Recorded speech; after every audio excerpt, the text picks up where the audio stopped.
So, Kevin and I are in Alabama for what could potentially be our first interview for our third season of Proof. Normally, it'd be me and Susan, so how's it feel, Kevin, to be on the road with me? I've had better experiences. Feelings mutual? Feelings mutual, I'm sure, and quite a high bar filling in for Susan. Last year, Jacinda and Kevin made an investigative trip to Alabama. I had to sit the trip out, unfortunately, but they were there to begin investigating Scott Baldwin's case. We hadn't decided yet if we were going to cover Scott's case on the podcast. Before we did that, we wanted to hear from the most important witness in his case. Yeah, potentially first interview of season 3, and going to Scott's ex-girlfriend and knock on her door. The prosecution's case against Scott Baldwin had been based on the testimony of his ex-girlfriend, Stacey. Stacey's interesting because she's really the key witness against Scott. So it's important we talk to her. I feel this pressure, like we can't blow it. Susan's going to get mad at us. Well, we'll tell Susan not to keep getting pregnant and having kids, and she can go on these trips. Yeah, true. All right, so here we go. Door knock number 1, season 3. Let's do it. Kevin and Jacinda kept me updated on their progress. At first, the search for Stacey was not going well. Hey. So we just knocked on Stacey's door, but whoever answered said they'd have no idea who Stacey is. It was critical that we spoke to her. Stacey testified to 2 things that, according to the cold case team, prove Scott's guilt. First, that on the night Earl O-Byrne was murdered, Scott had returned home with items stolen from the bike shop. And second, that he had later confessed to her through tears that he had in fact killed the old man at the bike shop. We needed to find out, had those things really happened? And if they hadn't, then why had Stacey said they did? We didn't know if Stacey would even agree to speak with us. But for some reason, I felt like she would, that she'd want to tell us her story. If only we could find her. Okay. All right, well, good luck. We'll talk to you in a bit. Bye. After they'd spent a couple of hours driving fruitlessly in circles through Alabama, I was able to find a way to contact Stacey. Jacinda sent her a short message. It didn't take long for Jacinda to call me back. Hey there. Hey. Guess who we're meeting at 1 o'clock? Oh, that was quick. Yep. I knew she wanted to do it. You called it. That's great. Stacey agreed to an interview. We were going to hear directly from the witness at the heart of this case. Well, Kevin and Jacinda were, anyway. All I could do was sit and wait impatiently to find out what Stacey had said. My story will stand. Don't worry, I tell the truth.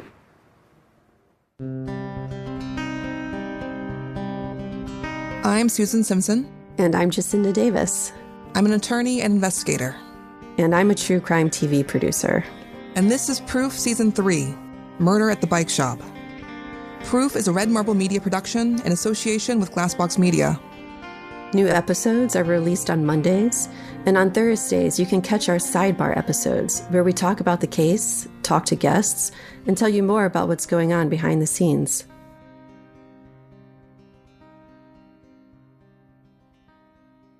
This is Episode 3, Memories Awake.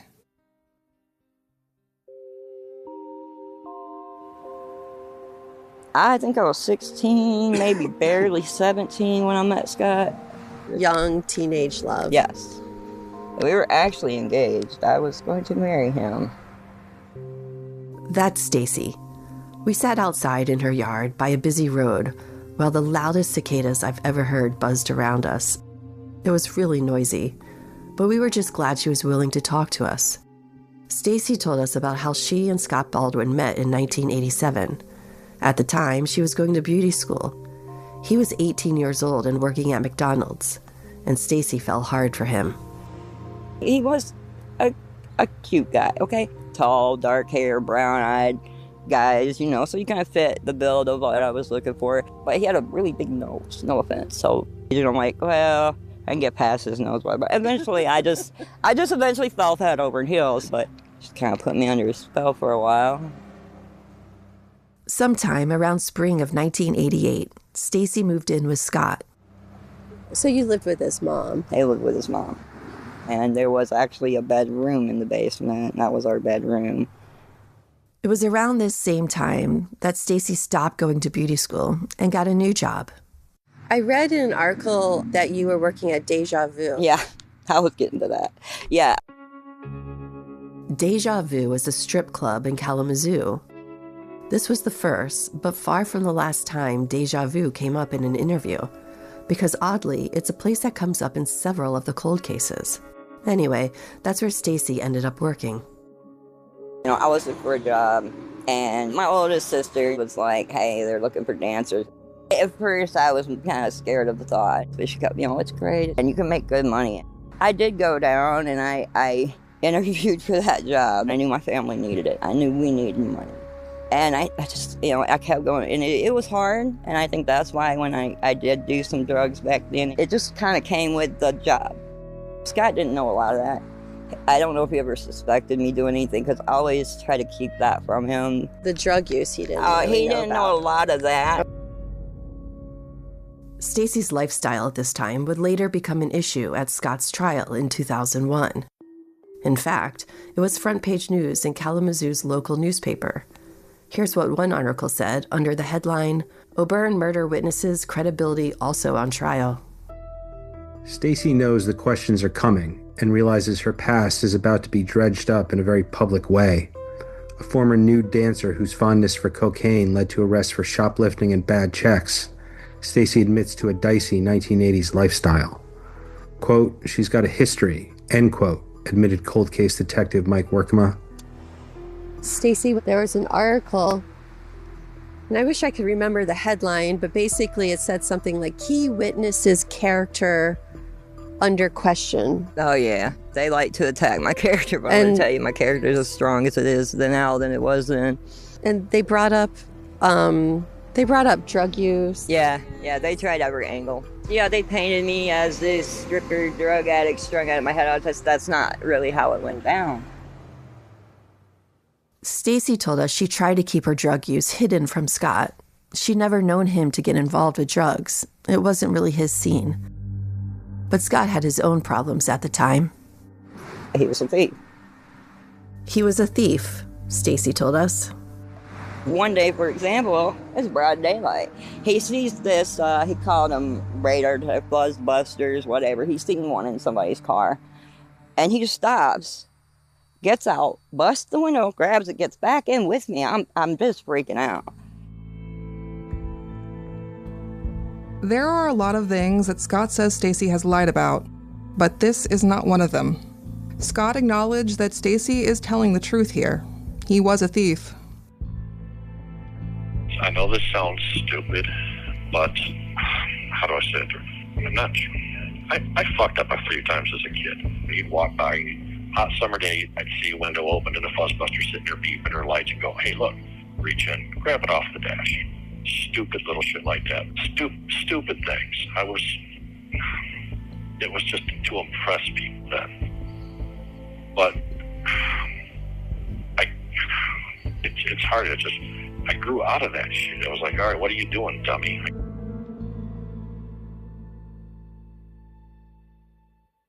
Scott's history of stealing things is one of the reasons why Stacey believes that in the early morning hours of June 3rd, 1988, Scott broke into the bike shop in order to rob it.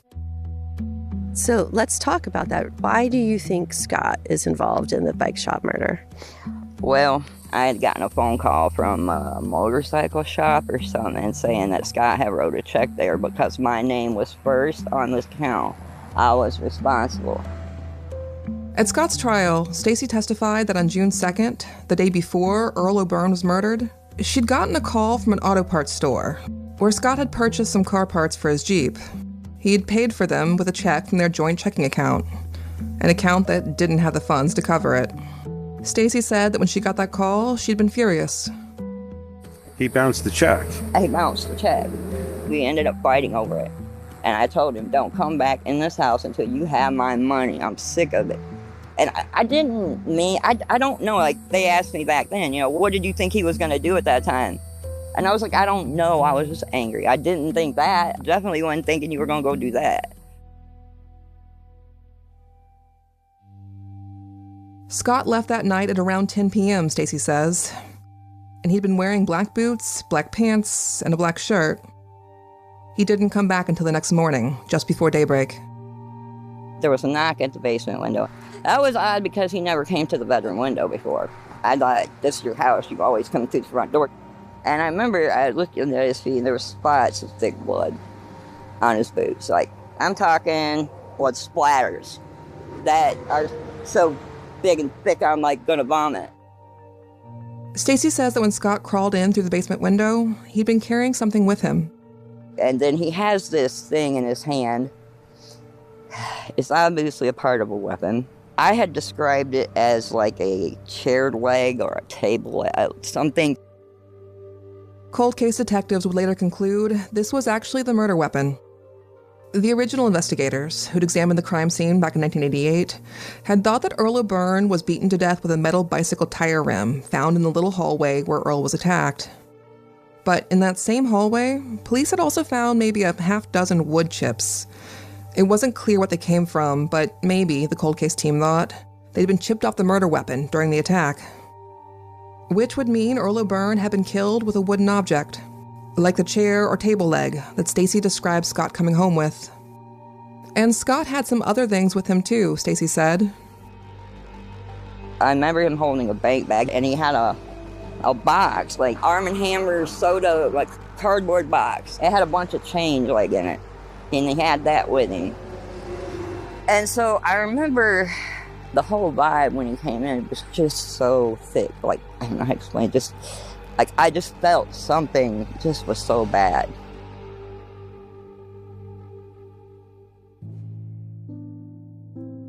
Stacey's testimony about what Scott had with him that night is perhaps the most damning evidence against him.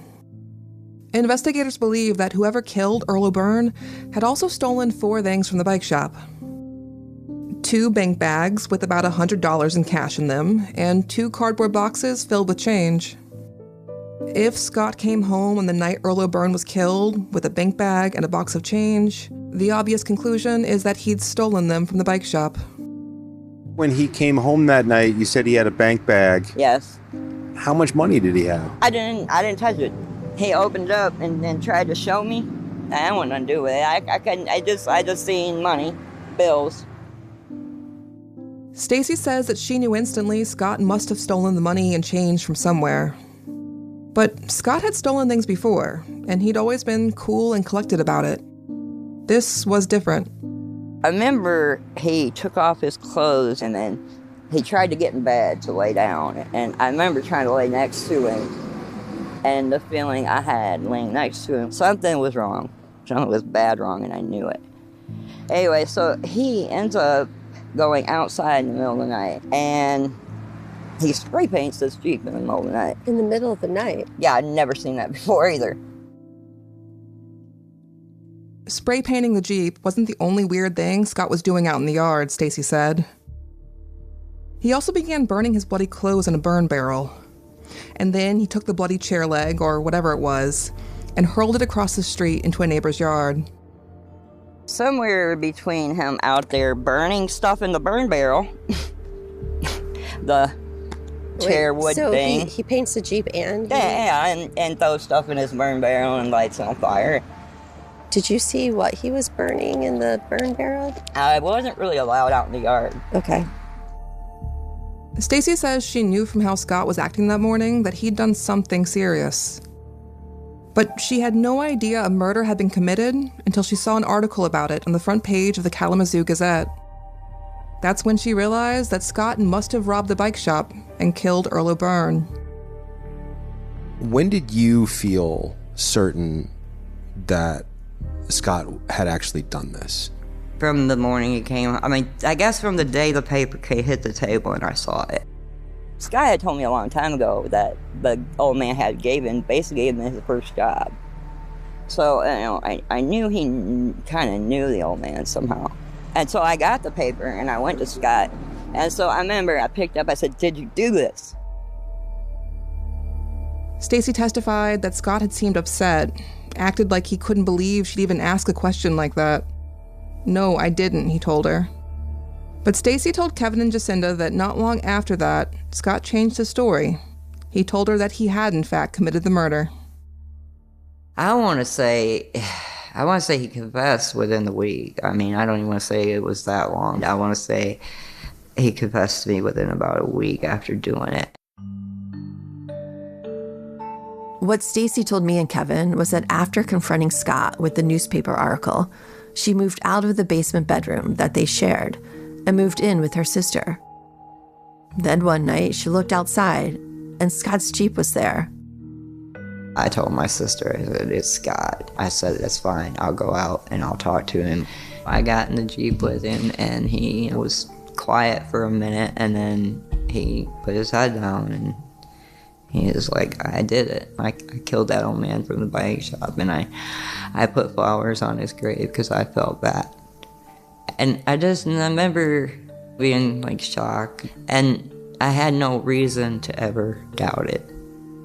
Do you recall what his confession, like, did he give any details? No, but I was surprised that he confessed. I mean, Scott says he didn't confess to it. Well, yeah, he's going to say that.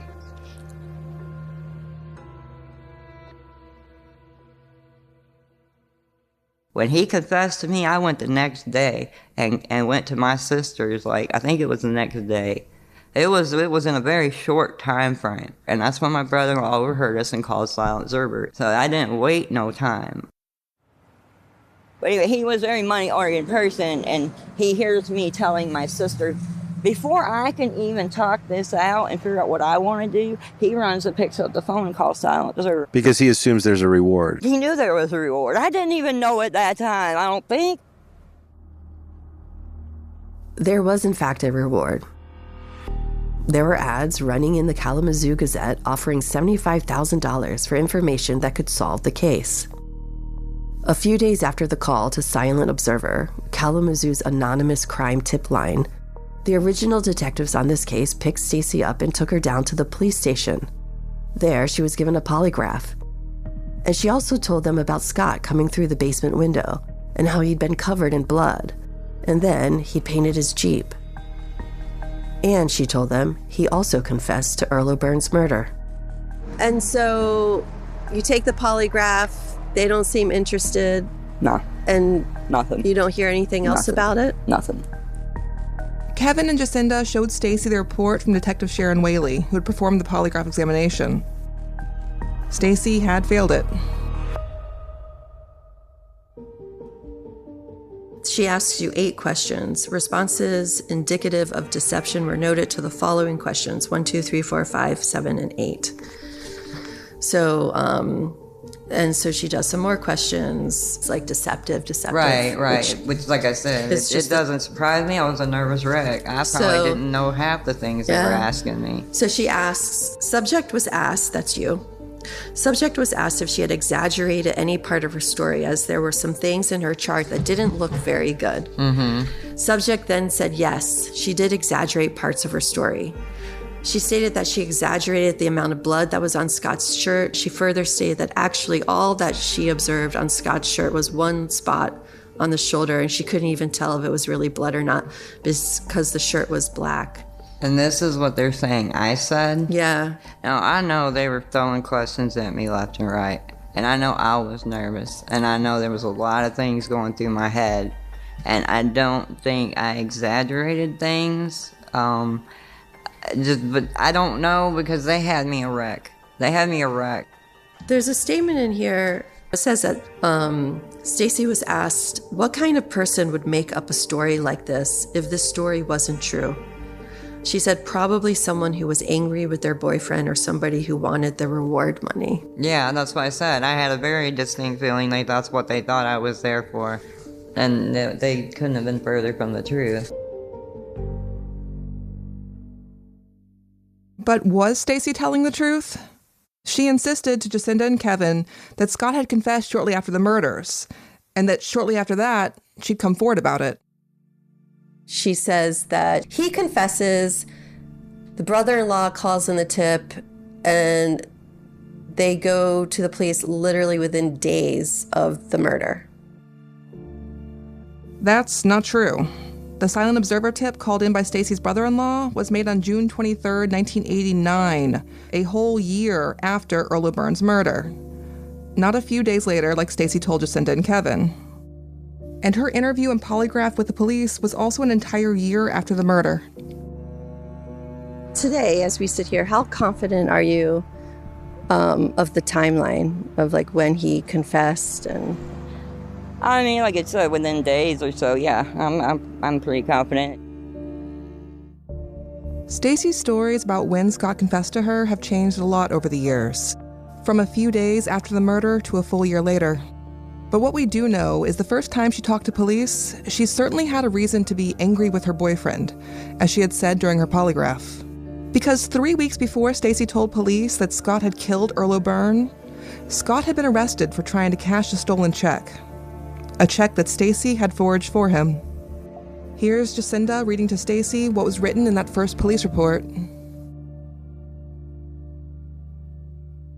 so she stated that he called her from jail because he's in jail on some check charges. She said that he threatened her by telling her he was going to bring her down on the check thing. Stacey said, I wrote the check, but it's a dumb thing to do, but I wasn't dumb enough to take it to the bank. Stacey said that after this conversation with Scott, that she talked to her brother-in-law and told her brother-in-law that she couldn't believe what Scott was going to do, knowing what she knows. Okay, well, it wasn't exactly like that. I told you about the check thing, and he threatened me, and that's why. And I did say that was a dumb thing to do, but I told the officer, I said he was going to hit me, and, they said, well, that's under duress. So at the time she speaks to police about Scott confessing, Stacey is concerned that he could be implicating her in a check fraud case, a fact that was perhaps not lost on the police. The detectives who heard Stacey's story back in 1989 hadn't believed her. They didn't think what she said was true, and so they did almost nothing to investigate further. They did compare Scott's fingerprints to the ones found at the crime scene, but that was all they did. When the prints didn't match, they didn't look any deeper. Scott Baldwin told us he wishes they had. They didn't even come knock on my door. I was in jail at the time. I'm a captured suspect. All they had to do was come to my jail cell, for God's sakes, and go, hey, we need to talk to you. They didn't. The original detectives hadn't bothered talking to Scott because they didn't believe Stacey. Nearly 12 years later, though, the Kalamazoo Cold Case Team reopened the case and decided to give Stacey's story a second look.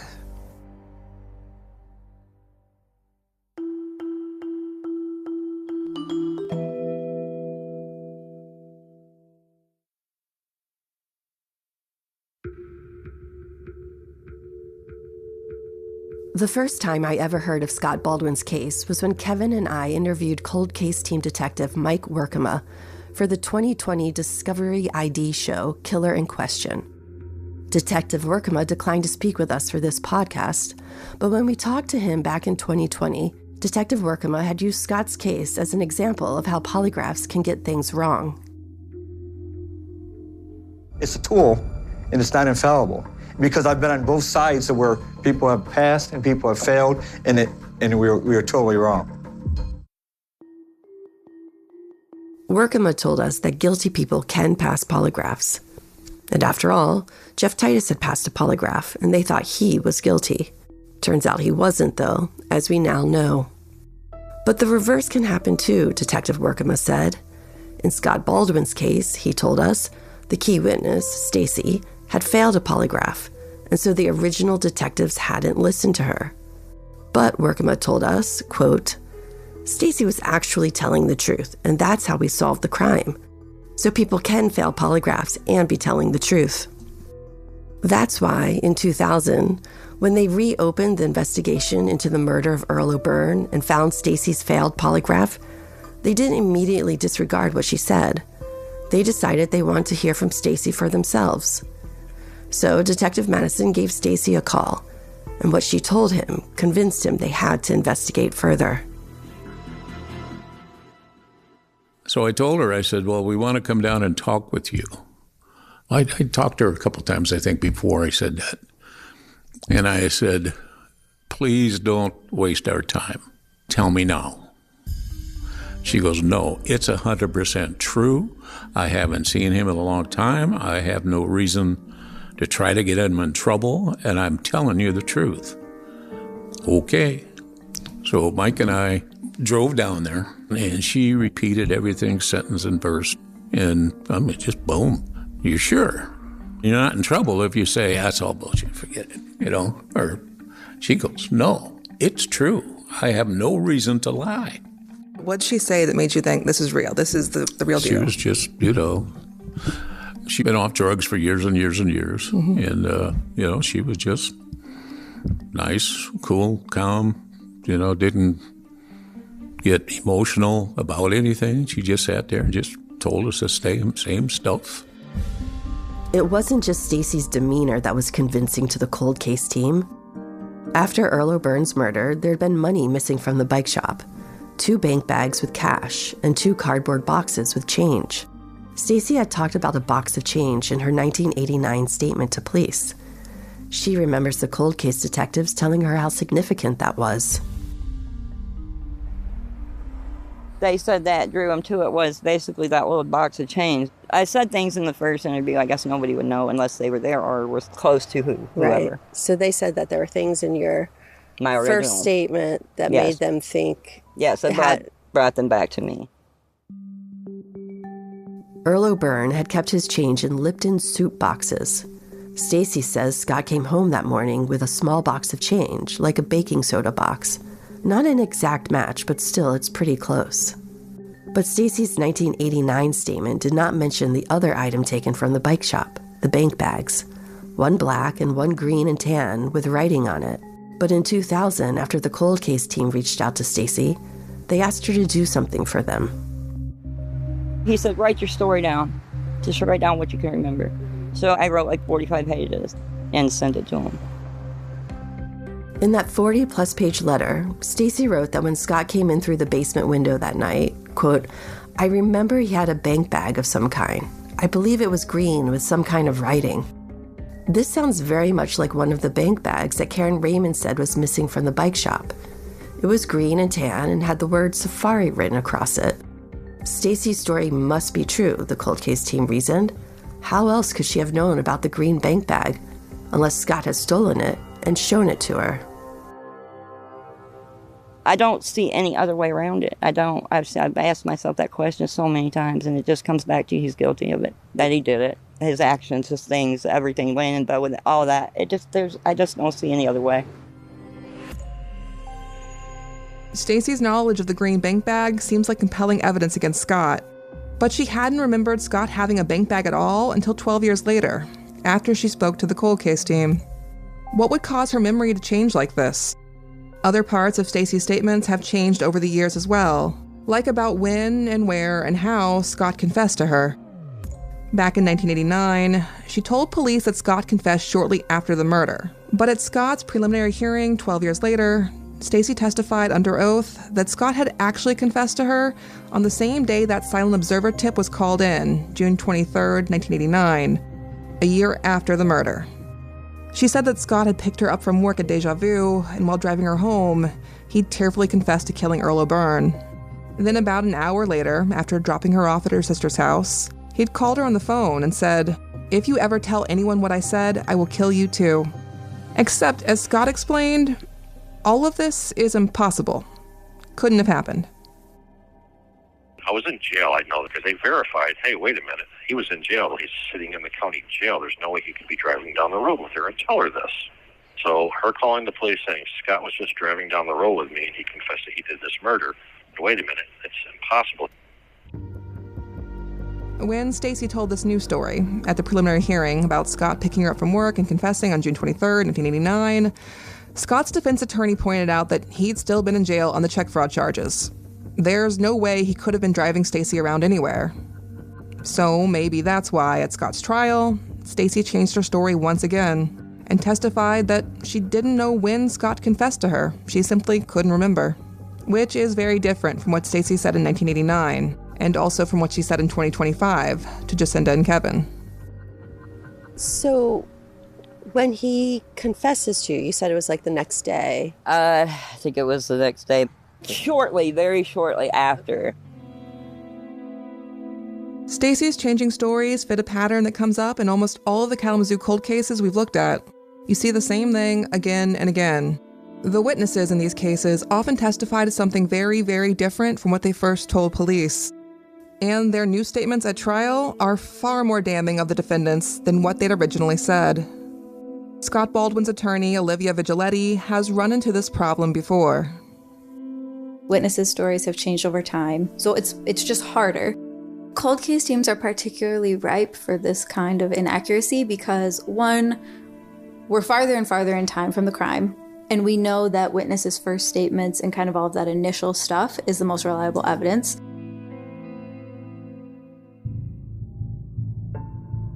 Witness statements change over time. That's normal. But unless that witness was intentionally lying for some reason, then their very first statement, the one made closest in time to the events described, is usually the most accurate. That's when their memories were freshest. But for the Kalamazoo Cold Case Team, many of their convictions would not have been possible if the witnesses had stuck to their first statements. Take Stacey, for example. In her first statement, back in 1989, she said that on the same morning that Scott had come home bloody through the basement window, she'd seen a newspaper article about Earl O-Byrne's murder. Which, if true, would prove Scott was innocent.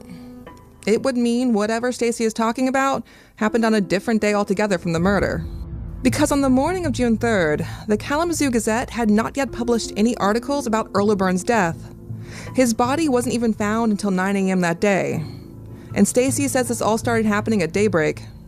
But 12 years later at Scott's trial, Stacey changed her story. She could no longer remember when she had seen this newspaper article. Maybe it had been a day or two later, she said. That's the same thing she told Jacinda and Kevin. After the Jeep and all that and burning stuff and washing clothes or whatever he was doing, running around, and then that paper came out, and it was that morning, a day or two later when it came out. I don't know if it was a day or two later. I can't, because during that time, things just didn't even seem real. This change in Stacey's story made the prosecution's case against Scott Baldwin possible. These memories have sort of morphed. The question is, are they morphing into what the police have said about the case? Why are the memories different years later than they were at those initial police reports? Another good example from the Kalamazoo Cold Case Team is Patrick Mishall, who was convicted in 2005. Much of the evidence against Patrick came from ex-girlfriends. The Cold Case Team often broke cases wide open this way. Turns out that speaking to a suspect's ex is a pretty effective tactic.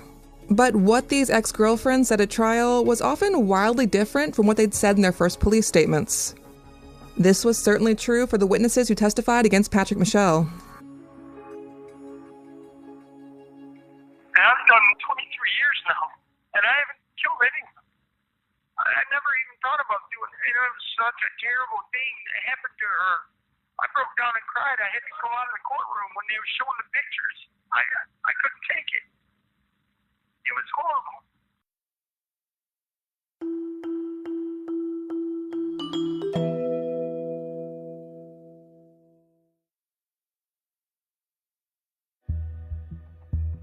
In 1991, 27-year-old Christine Dimmick was killed at the Minute Market convenience store where she worked. She was supposed to open the store that morning, but she never did. When the police were called to see why the store was still locked up, they found her body. She'd been shot in the head and back. A couple $1,000s had been stolen out of the office, along with the VCR system for the store's security cameras. The case went unsolved for over a decade. Then, in 2003, the cold case team reopened it and concluded Chris Dimmick's murder had not been a robbery at all. Instead, they believed she had been killed by her boyfriend, Patrick Mishall. We know you did it, okay? We're pretty good at our jobs. She'd taken your job, she was talking about leaving it. You finally had had enough, couldn't take it anymore, killed her, and made it look like a robbery. The cold case team believed Patrick was guilty, but they had no physical evidence. There was no gunshot residue found on Patrick, no blood. Police never found a weapon, or the missing money, or the missing security tapes. But they were convinced he had reason to kill her. What did the cold case team say the motive was? They said that I found out that she was going to cocaine parties and having sex with men and women together. They said so much stuff on the stand. I was so upset. Christine and Patrick had worked together at a different Minute Market location. When she was promoted to assistant manager, Christine was moved to the store where she was killed. Here's another excerpt from their interrogation with Patrick in 2004. What makes you think that you can stand there and accuse me of murder?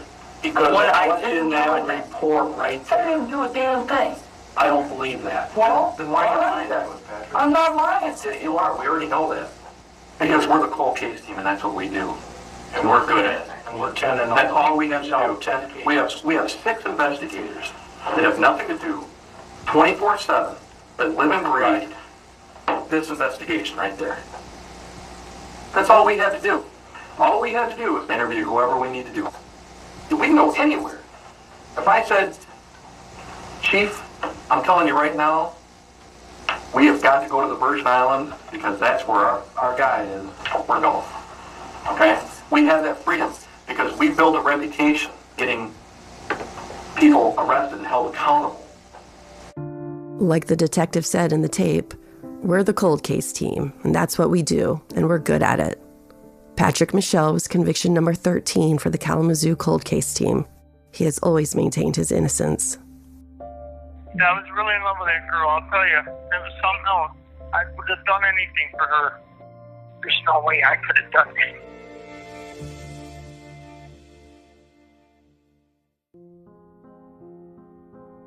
There was no physical evidence tying Patrick to the murder. So what was the evidence against him? Just like they'd done in Scott Baldwin's case, the cold case team used testimony from an ex-girlfriend to prove that he'd confessed. Or in Patrick's case, they used testimony from multiple ex-girlfriends, several of whom said that Patrick had confessed to them. One woman who testified is Christine Newberry. At trial, she said that she and Patrick had been dating after Chris's murder. Then one night, she'd gone to his house and confronted him. "You killed Chris, didn't you?" she told him. And then, she said, Patrick had grabbed her by the neck, pushed her against the wall, and yelled, "I should do to you what I did to Chris."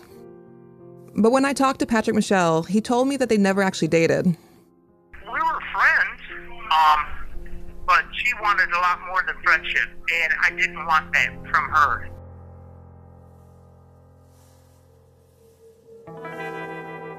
The first time Christine Newberry had spoken to police about Chris Dimmick's murder was in 1992. She didn't mention anything about being Patrick's girlfriend or him confessing to her or choking her. Now fast forward 11 years to 2003. The cold case team reopens the case, and they go to speak to Christine Newberry for themselves. Once more, she does not tell them anything about dating Patrick, or him confessing, or him choking her. Then, 1 month later, the cold case team goes and talks to her again. This time, she tells them that on the Thursday before Chris Dimmick's murder, Patrick put his hands around her throat and said to her, quote, "Him and I were starting to get close and that he should do away with me too," or something like that. Which obviously would mean this wasn't a murder confession. Chris Dimmick was still alive when Patrick was supposedly saying this. But after talking more with the cold case team, Newberry says this event happened after Chris's death, and what Patrick actually said was, "I'll kill you too." Then at trial, Newberry changes her story again. This time she says Patrick told her, "I should do to you what I did to Chris." Her story changed at least 5 times in all. Patrick told us that being on trial had been a bewildering experience. So much of what was said hadn't been true, but there had been nothing he could do about it, other than tell his attorney, Andy Savickas. At first, I kept nudging Andy's arm saying, objection or whatever, because that's a lie. I wrote down a couple times too, I said, this person is lying. they're purging themselves. And I would look at the person who was on the stand and say, you got a lot of nerve, you know? We reached out to Christine Newberry for comment, but have yet to hear back from her. I mean, there's something not right. I don't know how else to say it. There's some type of, I don't know how to say it. I don't know how to put it, but it's right there on tip of my tongue.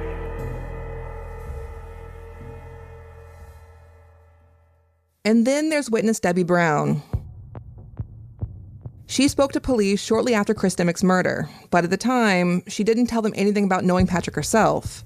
All she'd said was that she knew someone who knew Patrick and Chris and that police should go talk to him. Now fast forward to 2003. Debbie Brown talks to the cold case team, and she tells them all kinds of stuff. About how she and Patrick had been having an affair and hiding it for months. How 2 days after Chris was shot, she'd been drinking with Patrick at a bar, and then he'd driven her to the Minute Market and told her he'd killed Chris, and that he'd thrown the gun into a dumpster or maybe a lake. Then he choked her and said if she ever told anyone, he'd kill her too. Debbie also told the cold case team that after Patrick got out of the car, she'd immediately driven down to the police station and reported his confession. No such police report was ever located. If it did exist, the police must have lost it somehow. So, Debbie Brown. I don't remember that name. She told the cold case detectives that you had an affair with her while you were dating Chris. And then 2 days after Chris's murder, you drove her to the Minute Market and confessed to killing Chris, and then you choked Debbie. Wow, Debbie Brown. Don't recognize the name. And that does not sound like anything I did. Patrick has always said that he has no idea who Debbie Brown is. That this random woman he'd never met got up on the witness stand at his trial and made up a story about them having an affair and him confessing and trying to kill her. I know this sounds unlikely, but from everything I've seen, I think that's exactly what happened here. Debbie Brown is dead now, so we can't ask her about any of this, but there is no evidence she'd ever met Patrick, let alone had an affair with him. So, but this Debbie Brown, Susan, no, I don't recall the name or none of that. I don't recall that. I really don't. I would have known, I would think. There's a good reason to think, though, that Patrick Mishall really is telling the truth here. That he and Debbie Brown did not know each other, and that she made up the entire story. Because at trial, after she testified about Patrick confessing to her, the prosecutor asked her a question that should have been routine, should have been simple for her to answer. He asked her to identify Patrick Mishall in the courtroom. Here's Patrick's attorney, Andy Savickas, describing what happened next. The prosecutor's asking the questions. Pat's sitting next to me. And she's talking about him. And he goes, could you identify Mr. Mishall today? Yes. Did you see him in the courtroom? I'm turning all around. Patrick's attorney mimicked what Debbie Brown had done in the courtroom, looking everywhere when asked to identify Patrick, trying to find where he was. Standing up, turning all around. Looking at Pat. No. The trial transcript shows that when the prosecutor asked Debbie Brown to identify Patrick, her response was, "I'm sorry, I can't." The woman who said that she was having an affair with Patrick and that he confessed to her could not identify him in the courtroom. She didn't know who he was.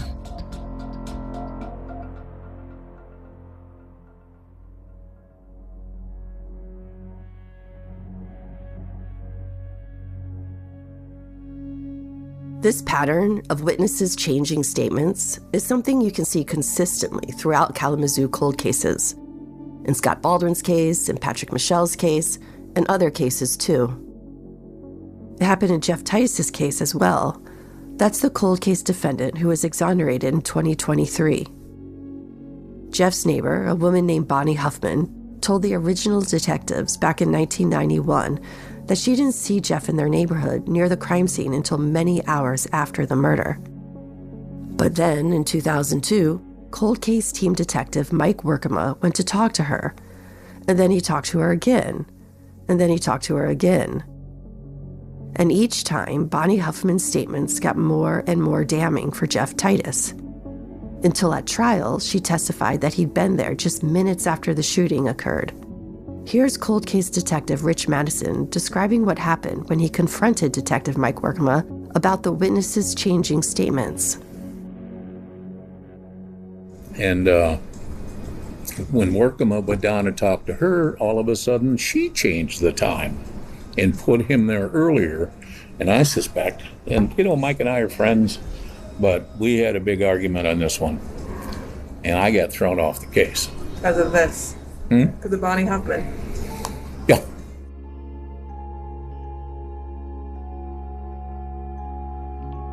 How could so many witnesses in so many cases have said one thing initially to investigators and then changed their stories so radically by the time they got to trial? Well, when you understand how some members of the cold case team approach witness interviews, it begins to make sense. When we spoke to cold case detective Mike Workema in 2020 for Killer in Question, he described to us his technique for investigating cold cases. When people say, no, I don't remember, and I would convince them, yeah, I do remember, I'm just not too sure I want to talk. And then it's a process. I would meet people 3, 4, maybe 6 times. Detective Workema told us that, for him, interviewing witnesses wasn't just a one-time thing. It's a process, he said. He had a name for this process. He said, quote, "When I ran the cold case investigation, we would talk to people, and I call wake a memory. Like, I would come talk to you. You would give me information, and I would go out, and I'd go talk to someone, and they would tell me something else, and I'd go back to you and say, you didn't say this, but someone said, oh yeah, I forgot about that. And then you get more information." Detective Workema is describing how we'd go back to witnesses as many as half a dozen times with new information and new ideas. And sometimes during those visits, witnesses would remember new details. It makes us wonder, in what ways could talking to witnesses over and over have influenced their memories? Is this why many of the Kalamazoo cold case witnesses changed their stories? It is one of the reasons why we can't help but wonder if there are problems with Kalamazoo cold case convictions beyond Jeff Titus or Scott Baldwin, and now Patrick Mishall. How many more could there be? Look, I am well aware that I sound like a crazy person, being like, I think maybe half of them are bad. Like, that sounds like insane. That's a lot. That's an absurd number. That sounds like crazy person talk. Well, okay, does it? Or when you put all those pieces together, I think it makes more sense that they got half of them wrong. Next week on Proof. 6 months after the murder at the bike shop, someone who lived in a house just down the road called in and said, I found a bloody antique wrench. It's got some hair on it and blood on it. Come pick it up. I've never really forgotten about the case, and it's always been one of the things that made me the lawyer that I am and the judge that I am now. So I wasn't surprised that somebody wanted to talk about this case.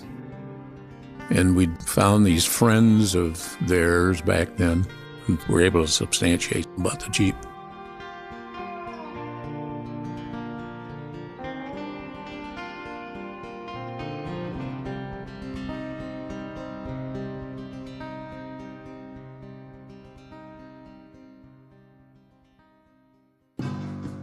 You've been listening to Proof, a podcast by Red Marble Media, in association with Glassbox Media. We'll be back next Monday with episode 4. Send us your questions and comments at proofcrimepod@gmail.com. We'll respond during our bonus episodes, Proof Sidebar, on Thursdays. Kevin Fitzpatrick is our executive producer. Our theme music is by Ramiro Marquez. Audio production for this episode is by Michael Ulatowski, Michael Alfano, and Jesus Orbaez. Our social media manager is Leanne Cook. And thank you to our sponsors who make this podcast possible. Follow us everywhere with the handle @ProofCrimePod and on our website, proofcrimepod.com. That's all for this week. Thanks so much for listening.